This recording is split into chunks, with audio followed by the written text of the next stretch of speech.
에베소서 6장 10절에서 15절까지 말씀입니다. 끝으로 너희가 주 안에서와 그 힘의 능력으로 강건하여지고 마귀의 간계를 능히 대적하기 위하여 하나님의 전신갑주를 입으라.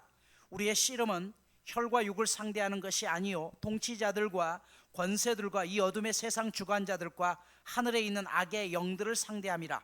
그러므로 하나님의 전신갑주를 취하라. 이는 악한 날에 너희가 능히 대적하고 모든 일을 행한 후에 서기 위함이라. 그런즉 서서 진리로 너희 허리띠를 띠고 의의 호심경을 붙이고 평안의 복음이 준비한 것으로 신을 신고. 아멘. 그리스도의 몸이 이 땅 가운데 나타난 게 교회라고 했습니다.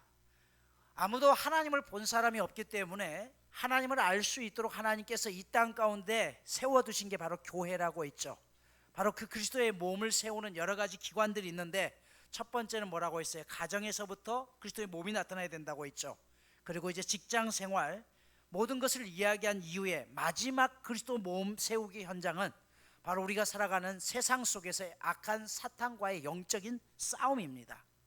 오늘 본문 12절에서는 이 싸움의 영적 대상이 누구인지를 알려주고 있는데, 12절 보십시오. 우리의 싸움은 혈과 육을 상대하는 것이 아니요 통치자들과 권세들과 이 어둠의 세상 주관자들과 하늘에 있는 악의 영들을 상대함이라 라고 이야기했어요. 자, 여기 혈과 육이라는 말은 굉장히 중요합니다. 혈이 뭐예요? 피를 이야기하죠. 피혈을 이야기합니다. 육은 뭐예요? 우리의 육체입니다. 그러면 피와 육체를 가진 사람 누구예요? 우리 존재, 우리 자신들을 이야기해요. 다시 말해서 이 땅을 살아가면서 우리가 싸우는 영적인 대상은, 싸움의 대상은 사람이 아니라는 것이에요.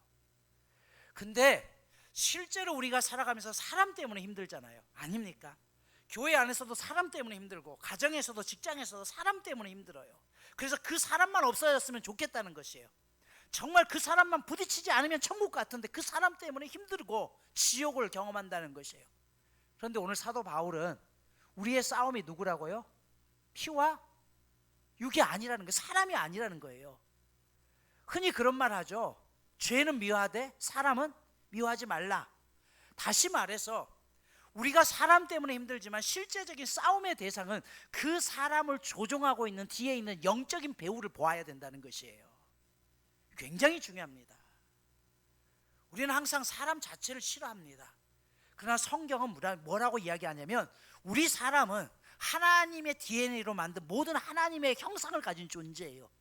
그러니까 사람을 미워하는 것이 아니라 그 뒤에서 나도 모르게, 나 자신도 모르게 나를 조종하고 있는 그 악한 세력들을 보아야 된다는 것이에요. 그러면 싸움의 대상이 분명하죠. 이 영적인 세력과 싸워야 되기 때문에 우리의 싸움은 내가 치고받고 싸우는 것이 아니라 어떻게 해요? 하나님의 영을 충만히 받아서 영적으로 그 뒷배후에 사탄을 분별하고 그들과 싸워낼 수 있어야 된다는 것이에요. 여러분, 다시 말씀드립니다. 내가 신앙생활 하면서도 어떤 사람들은 교회를 시끄럽게 하고 어지럽게 하는 사람들이 있어요. 그러면 내 뒤에 내가 하나님의 영이 아니라 내가 사탄의 조종을 받고 있는지는 아닌지 분별할 수 있어야 된다는 것이에요. 바로 이것을 이야기합니다. 그래서 오늘 우리가 이 영적인 싸움에서 승리하기 위해서 사도 바울의 6가지 무기를 이야기합니다. 오늘은 3가지, 다음 주까지 말씀을 드릴 텐데, 첫 번째 뭐라고 했어요? 진리의 허리띠를 착용하라는 것이에요. 당시 로마 사람들이나 히브리 사람들은 폭이 넓고 늘어지는 그런 나풀거리는 옷을 입었습니다. 그래서 그런 옷을 가지고는 싸우지도 못하고 제대로 일을 할 수가 없죠. 첫 번째로 해야 될 게 뭐예요? 그 나풀거리는 옷을 허리띠로 묶어야 되는 것이에요. 혹시 고무줄 떨어진 바지를 한번 입어보신 적 있어요? 고무줄 떨어진 바지에다가 그냥 가질만 한데 핸드폰이라든지 하나를 집어넣으면 어떻게 됩니까? 몇 발자국 가다가 어떻게 해요? 내려가죠. 그럼 어떻게 해요? 자꾸 들어 올립니다. 한 손에 양손에 짐을 들었다고 생각해 봐요. 그러면 이렇게 걸어가는데 그러면 또 놓고, 이게 제대로 되던가요? 그걸 한번 형상해서 한번 생각해 보면 좋을 것 같아요. 바로 영적인 싸움을 하는데도 이 허리띠가 묶여지지 않으면 싸울 수 없다는 것이에요. 그런데 허리띠를 묶는다는 것은요, 싸울 준비가 됐고 성실하게 일할 준비가 되었다는 것이에요. 오늘 본문에서 말한 이 허리띠는 뭐냐면 성실을 이야기해요. 진리를 성실함으로 묶으라는 것이에요. 그럼 진리의 원뜻이 뭡니까? 늘 말씀드리죠. 진리라는 것은요, 하나님이 왕이시라는 것이에요. 예수 그리스도가 우리의 구주라는 게 진리예요. 이건 변할 수 없는 것입니다. 진리는 오직 하나죠. 그분을 끝까지 성실하게 내 삶에 허리에 묶어 대라는 것입니다. 베드로전서 1장 13절에 보면 이렇게 말씀하죠. 그러므로 너희 마음의 허리를 동이고 근신하여 예수 그리스도에 나타나실 때에 너희에게 가져올 은혜를 온전히 바랄지어다 라고 이야기해요. 진리로 예수 그리스도를 우리의 허리에 꽉 묶어내지 아니하면 다른 것들이 틈타서 우리의 삶이 무너지는 것이에요. 성실의 반대말은 불성실이겠죠.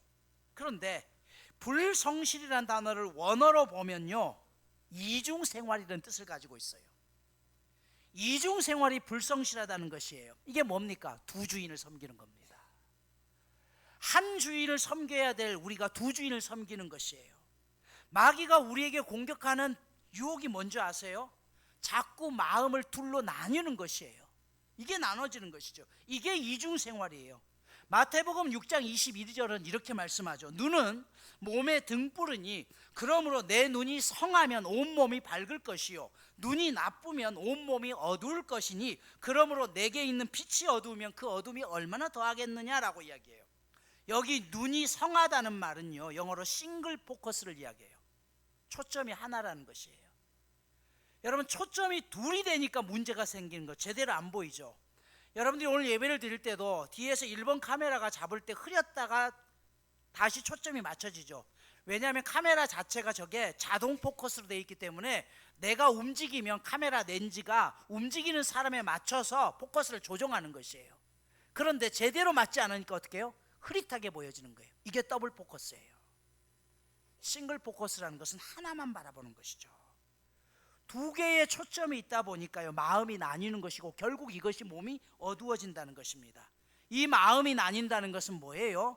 하나님을 향해야 될 우리의 마음이 나뉘면 반드시 찾아오는 게 평안이 아니라 염려가 찾아옵니다. 그래서 바로 뒤에 마태복음 6장 24절에 이렇게 말씀합니다. 한 사람이 두 주인을 섬기지 못할 것이니 혹 이를 미워하며 저를 사랑하거나 혹 이를 중히 여기며 저를 경히 여김이라. 너희가 하나님과 재물을 겸하여 섬기지 못하리라 라고 이야기해요. 우리가 인생을 살면서 왜 마음이 자꾸 나뉩니까? 두 마음 품었기 때문에 성실하지 못하다는 것이에요. 여러분, 사탄이 우리에게 두 마음을 주면서 진리를 빼앗고자 하는 유혹 가운데 하나가 너한테 능력을 줄 테니까 자격은 내려놓으라고 이야기해요. 여러분, 능력보다 더 중요한 게 자격입니다. 예를 들어 볼까요? 사탄이 처음 에덴 동산에서 하와를 유혹한 게 무엇이에요? 저 선악과를 따먹으면 너가 하나님과 같은 능력을 가질 수 있다는 것이에요. 여러분, 솔깃하죠. 그래서 따먹었어요. 능력이 생겼어요. 선과 악을 분별할 수 있는 능력이 생겼대요. 문제는 자격을 잃어버렸어요. 그래서 어떻게 돼요? 쫓겨납니다. 아브라함이 가나안을 떠나 애굽에 들어갔을 때 바로가 이 아브라함의 아내 사라를 어떻게 해요? 아내로 삼죠. 그 대가로 아브라함에게 많은 재산과 바로의 사위라는 큰 능력을 얻게 되었어요. 나중에 그 부를 가지고 그가 나오잖아요. 그때 따라 나왔던 여종이 하갈이라는 여종이에요. 이 하갈로부터 이스마엘이 나오잖아요. 여러분, 능력은 생겼다니까요. 그런데요, 남편으로서의 자격을 잃어버린 것이에요. 굉장히 중요합니다. 예를 들어 여러분 가운데 우리 학생들이, 예를 들어서 중학생 애들이 아빠 차를 운전해서 운전을 잘한다고 합시다. 운전을 잘할 수 있는 능력은 얻었어요. 근데 문제는 뭐예요? 자격이 없는 거예요. 아직 운전하면 안 되는 거예요. 면허증이 없잖아요. 자격이 없잖아요. 그러면 안 된다니까요. 그런데 자격이 없으면서 능력만 가지고 행하다 보니까 문제가 생기는 것이에요. 여러분, 이 시대에 한국에 있는 이단들의 교주를 보십시오. 그들이 능력이 없나요? 아니요. 그 자리에 이르기까지는 어마어마한 능력이 있기 때문에 적어도 그 자리에 올라간 것이에요. 하지만 이단으로 하면서 하나님의 자녀라는 자격을 잃어버린 것이에요.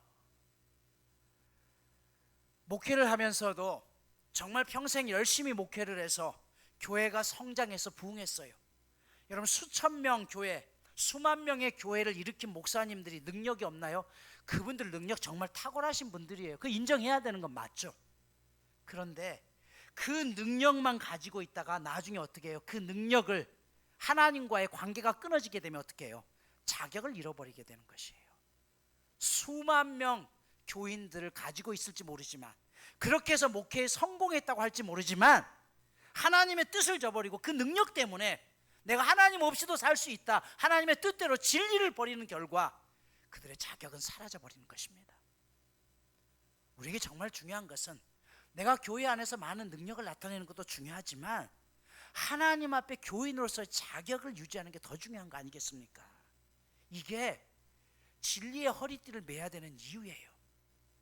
자꾸 사탄은 야, 그깟 다 남들 그렇게 해, 진리 그딴 거 나중에 능력 얻고 난 다음에 하면 되라고 이야기합니다. 아닙니다. 예수 그리스도라는 진리의 허리띠를 제대로 매지 않으면 우리는 언제든지 넘어질 수 있다는 것이에요. 우리가 진리의 허리띠를 매야 되는 이유입니다.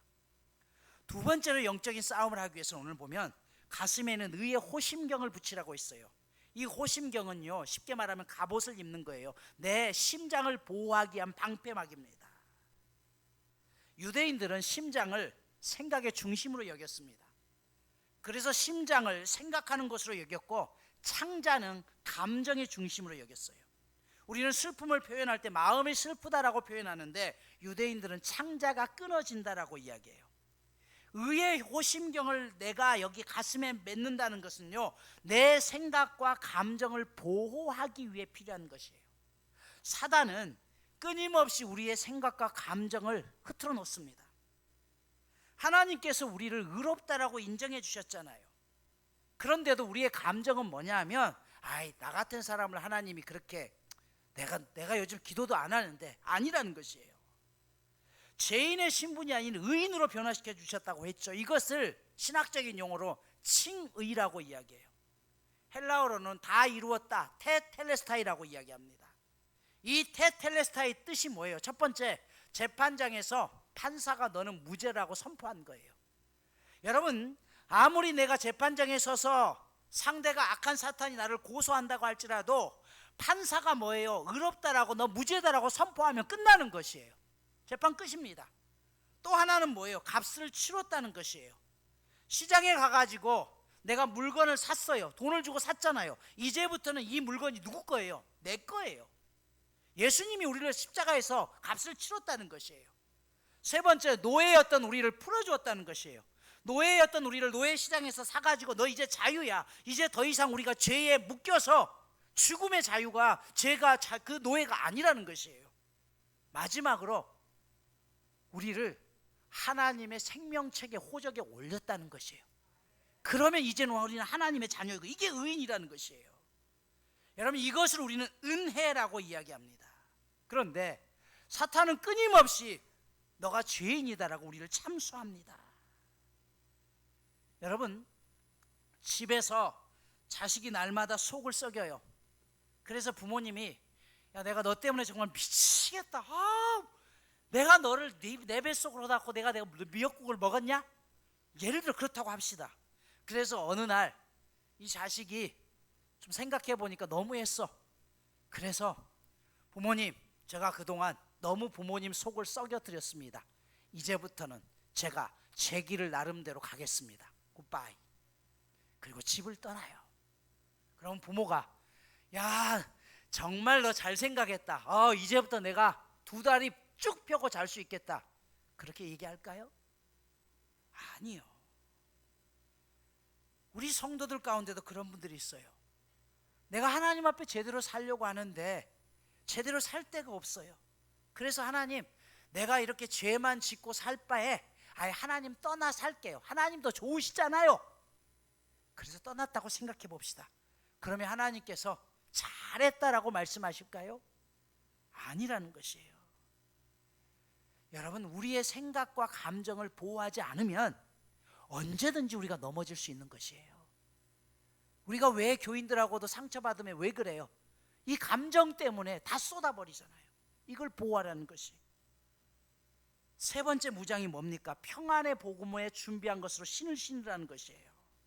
여기 신고라는 말, 휴포테오라고 되어 있는데요, 휴포라는 말은요 아래로, 데오는 묶는다는 것이에요.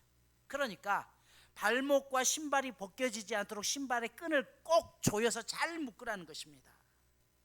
여러분, 이 말은 무슨 말이냐면, 내 삶에, 내가 인생의 신앙의 길을 걸어가는 데 있어서 반드시 묶어내야 될 게 뭐냐면 평안이라는 것이에요.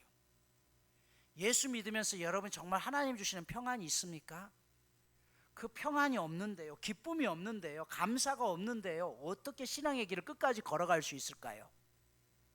복음의 신발을 신으라고 했어요. 내가 먼 길을 떠나가는 여정이에요.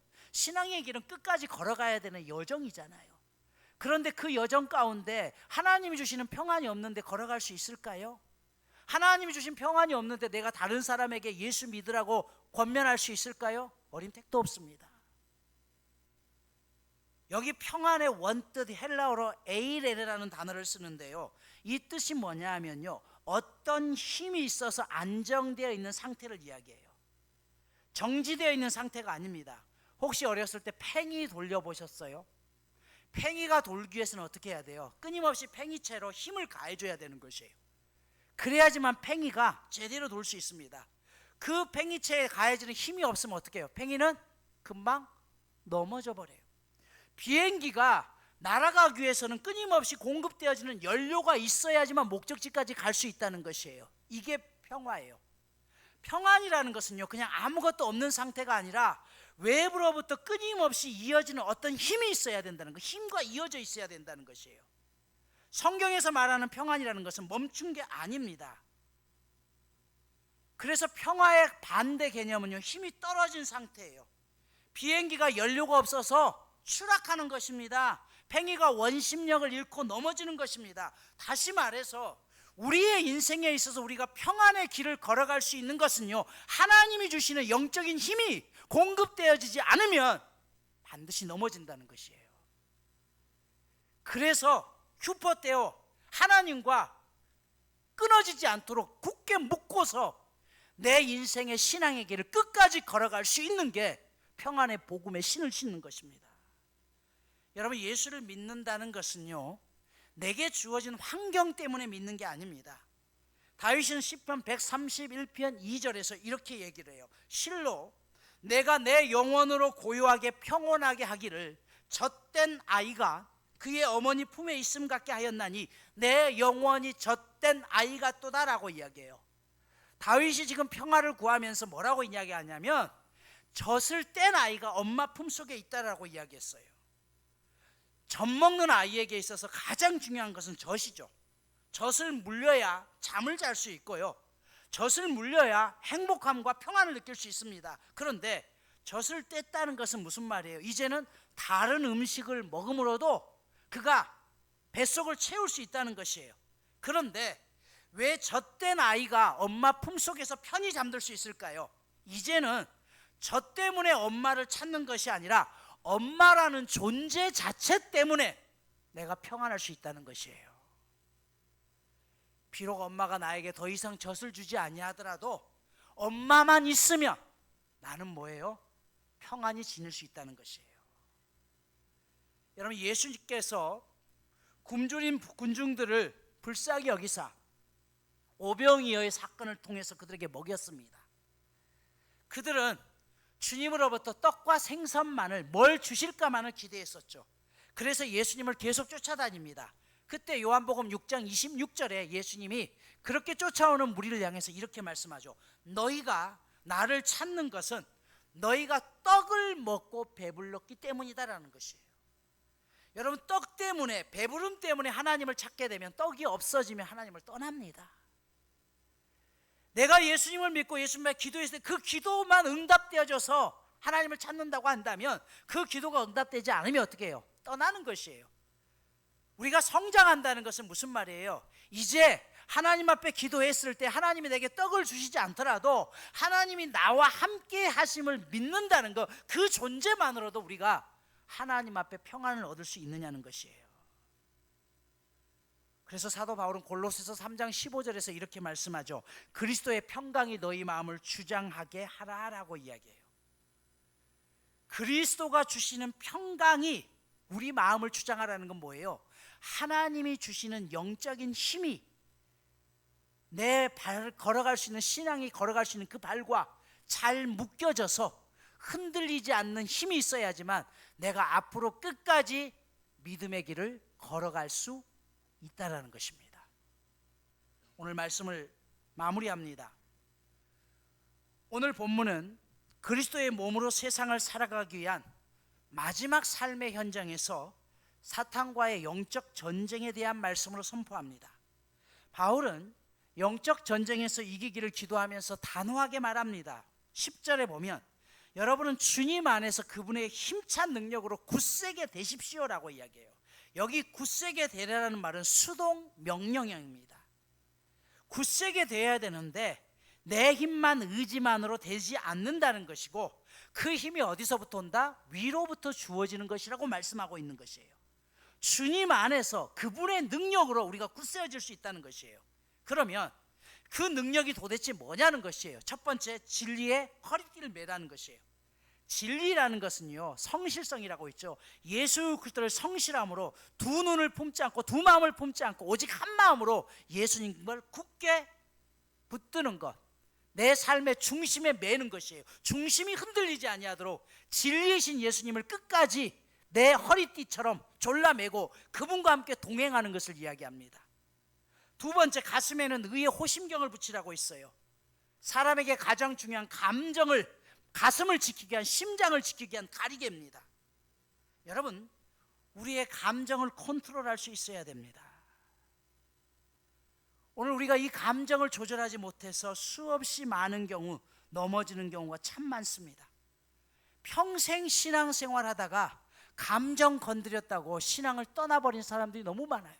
그렇게 해서 평생을 방황합니다. 여러분들이 직장생활 하면서 때로는 감정을 컨트롤하지 못해서 에이 더러워서 내가 이 직장 아니면 갈 데 없어? 여러분, 그런 일들이 한두 번입니까? 그런데 결코 이 감정을 컨트롤하지 못하면 절대 다음 과정을 넘어설 수 없다는 것이에요. 그 감정을 컨트롤할 수 있도록 보호할 수 있어야 된다는 것이에요. 마지막으로 평안의 복음에 준비한 것으로 신을 신으라는 것입니다. 성경이 말하는 평안은요, 그냥 멈춰져 있는 게 아니라고 했어요. 연결되어 있는 거예요. 하나님과 내가 영적으로 연결되어 있어야지만 그 하나님이 주시는 능력으로 우리의 신앙의 길을 끝까지, 그 복음의 길을 걸어갈 수 있다는 것이에요. 여러분, 그래서 우리가 교회 생활하다가 힘들면 가장 먼저 나타나는 게 뭐예요? 목사님, 제가 좀 사역 좀 쉴게요. 목사님, 당분간 제가 예배 좀 쉴게요. 여러분, 평안은 멈추는 순간 영적으로도 같이 떨어집니다. 이건 죽는 거예요. 뭐라고요? 힘들지만 그럴수록 하나님의 은혜 안에 더 자리에 나가려고 애쓰고 하나님이 주시는 그 영적인 힘이 끊어지지 않도록 노력하는 게 바로 평안의 복음의 신입니다. 또한 에베소서 이야기하는 평안의 의미는 또 한 가지가 있어요. 하나는요, 하나님 주시는 힘으로 가는 거지만 또 하나는 에베소서 1장에서 말씀드렸죠. 또 하나의 의미는 선물이라는 것이에요. 사람은요, 누군가의 보람을 먹고 사는 존재라고 했어요. 내가 다른 사람에게 필요한 존재라고 여겨질 때 내 삶은 의미가 있는 것이에요. 그렇잖아요. 내가 누군가에게 선물이 되는 삶을 산다고 할 때 내가 헌신을 해서라도 그 사람을 위해서 애쓰고 수고하는 것이에요. 여러분들이 교회 안에 누군가에게 선물이 되어지고, 여러분들이 가정 안에서 누군가에게 선물이 되어지고, 여러분이 직장 안에서 누군가에게 선물이 된다고 할 때 내 존재 가치가 이런 사람이라는 것을 새롭게 깨닫게 되는 것이에요. 그래서 여러분, 우리는 나 혼자 살아가는 것이 아니라 내가 조금 손해보더라도 내가 다른 사람을 향해서 선물이 되어질 때 그곳에 평화가 일어나는 것이고 그곳에 소망이 생기는 것입니다. 나태주 시인이 쓴 불꽃이라는 시가 있죠. 자세히 보아야 예쁘다, 오래 보아야 사랑스럽다, 너도 그렇다. 여러분, 오늘 우리가 그 주님으로부터 받은 은혜를 통해서 누군가에게 선물이 되는 것, 이것이 평화의 또 하나의 바로 의미이며, 그 선물이 되는 삶을 통해서 혼자가 아닌 함께 복음의 신을 신고 끝까지 우리의 신앙의 길을 걸어가야 되는 것입니다. 이번 주 미션입니다. 하나님과의 관계를 유지하기 위해서 우리 예배 한 번씩 더 드리는 훈련을 해봅시다. 그래서 그 관계가 끊어지지 아니하도록 하나님 앞에 더 가까이 나아가는 저와 여러분 모두가 되시기를 간절히 축복합니다.